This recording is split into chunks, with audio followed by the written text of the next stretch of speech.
Vice ganda. Si Meme Vice, first time ko siyang nakita. Sobrang ano niya, anong tawag dito? Sobrang bait niya kasi binigyan niya kami ng spotlight talaga. Si Meme Vice, binigyan niya ng spotlight ang Team Bardagulan.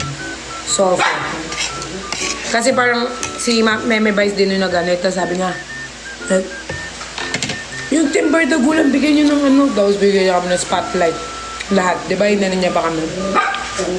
So, for bait. Si hashtag CK?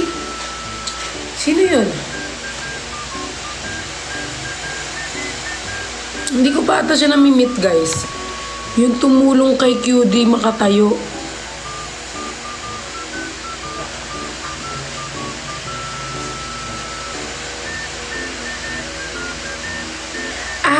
Yung pinost ba ni... yung pinost ni QD. Hindi ko siya nakausap. Pero feeling ko naman mabait. Pero hindi ko siya nakausap eh.